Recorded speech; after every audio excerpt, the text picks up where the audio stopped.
Um, uh, Today we're going to be looking into the intersections of women's health and culture throughout history. My name is Caitlin. I attend the University of Houston and I'm studying anthropology. And I have two guests with me today. Hi, my name is Gabby. Nice to see y'all again. I go to the University of Houston and I am pre-law. Hi, my name is Danielle. I go to Rice and it's my first time on the podcast, so excited. What do you study? I study psychology. Yay! Okay, so together we're going to navigate through a few pivotal moments in history, drawing insights from one book, Elinor Cleghorn's book, Unwell Women, Misdiagnosis and Myth in a Man-Made World. Getting into the first part of the book, it covers ancient Greece through the 19th century. Like throughout a lot of history, women were seen as property. And ancient Greece starts with a pretty pivotal moment with the Hippocratic corpus, which is it's kind of like really foundational to Western medicine. It's perpetuated the notion that women's health was entirely defined by the uterus, and this is known as wandering womb. And so the treatment that they would use would be they would be prescribed like marriage, regular intercourse, multiple pregnancies to maintain health. So here's a quote from that section. The cure for Hippocratic uterine pathologies was as much social as it was medical. Marriage, regular sex with one's husbands, and multiple pregnancies were often prescribed. And so during this time there was the belief that women who hadn't born children were more susceptible to illness rather than women who had children. And I want to ask y'all, how were y'all educated about the uterus? Were you taught when you were younger by your parents?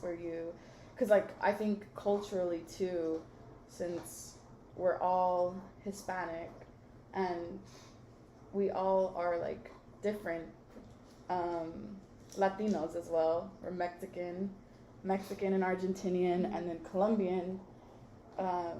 Culture can play a really big factor into how we were taught about the uterus.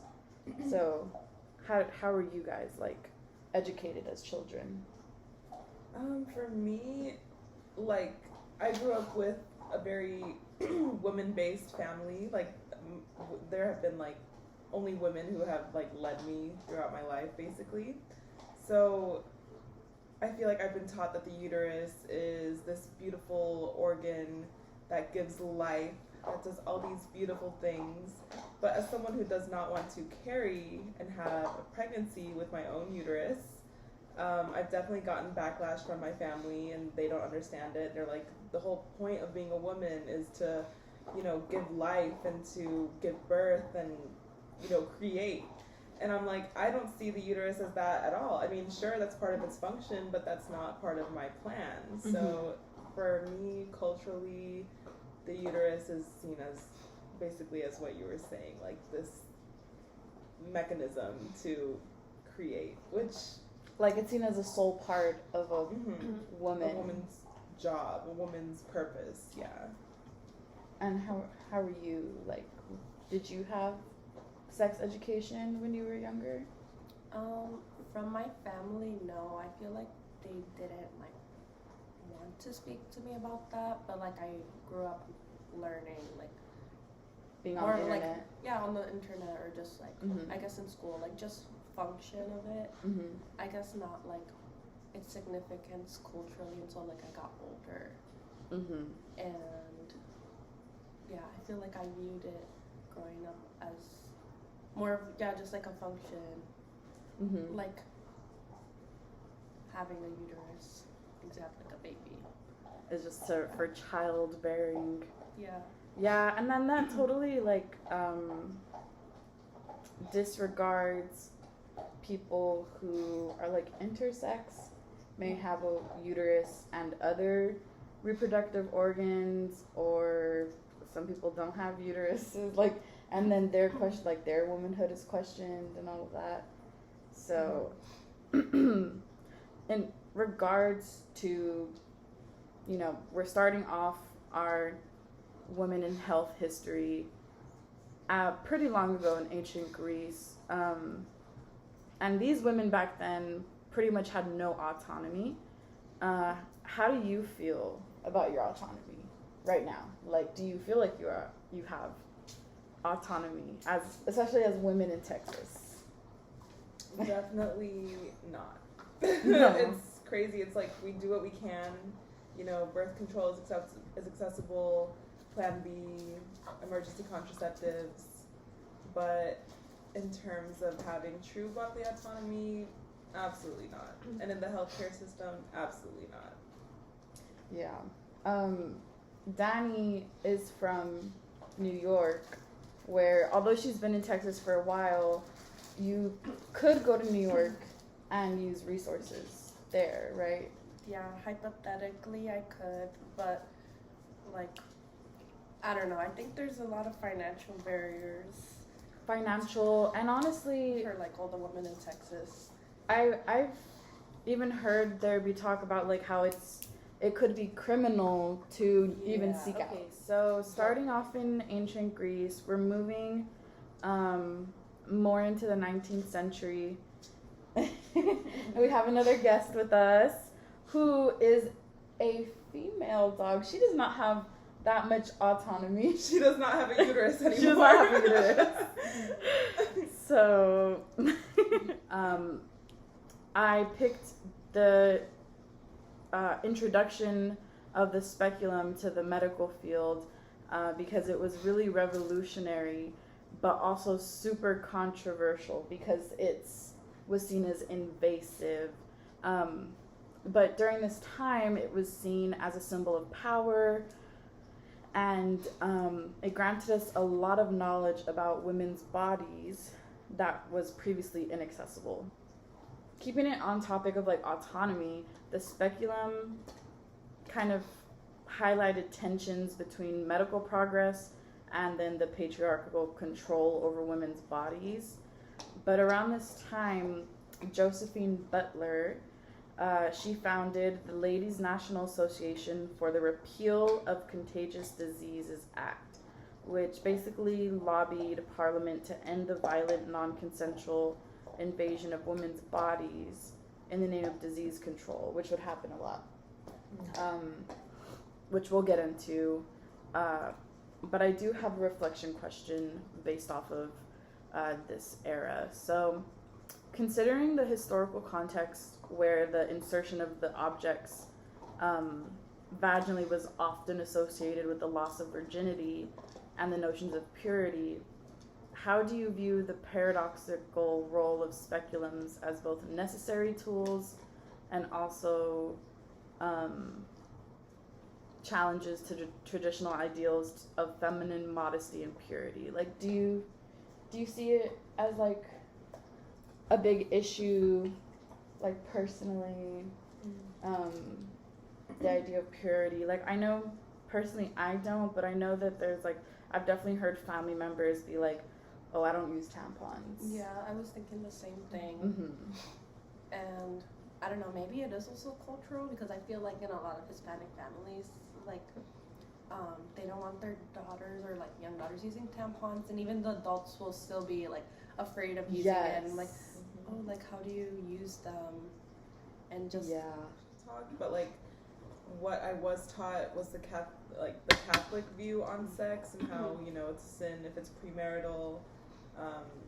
You know, preserve your purity, abstinence, things like that were taught. And so all the research I did, I had to do by myself. But back to your question, Caitlin, like, it's really, like, luckily my mom and my grandma were very liberal with me, like, with, you know, their views on, you know, tampons and, you know, going to the OB-GYN. I've been on birth control since I was 16, so I've been having my speculum in, you know, vaginally within me before I was even, like, sexually active, and using tampons before then, and things like that. But versus my stepmom, who she's a first-generation Mexican woman, she doesn't know how to use tampons to this day because she was just never taught, and it still freaks her out. That a lot of us question our morality or our virginity, or like a tampon should have nothing to do with like, oh my god, am I still a virgin or not? Mm-hmm. Like and it's insane that correlates, but like given all the history and all of the how women were just basically reduced to our organs, it makes sense. During the Victoria era, women's sexual feelings were often pathologized, with any deviation from societal norms a sign of illness or like moral failing was seen as sensitivity to, like, once again, like the uterus, the clitoris.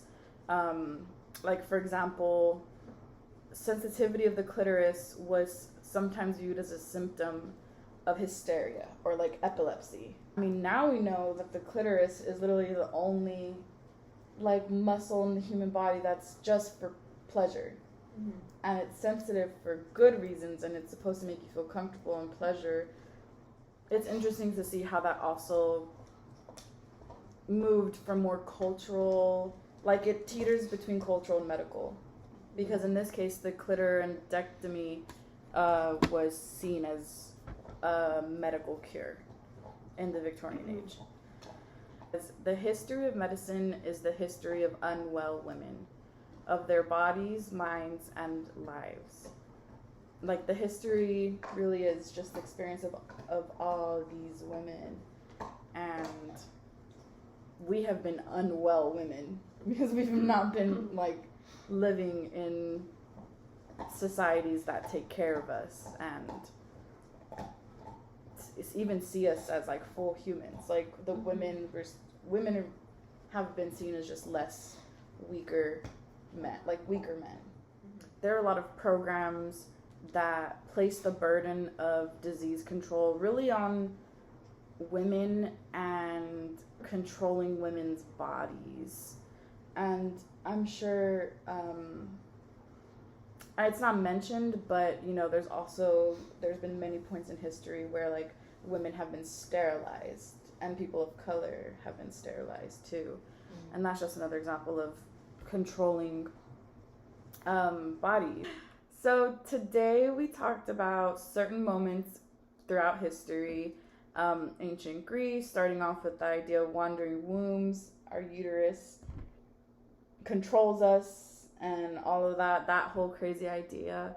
Then we talked about how the speculum was really revolutionary, which I wasn't expecting, but the more I thought about it, I was like, yeah, it is kind of revolutionary.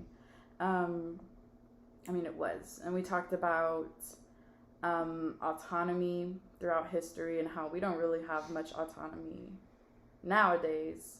And then also of the pathologizing of women's health and sexuality, of how a lot of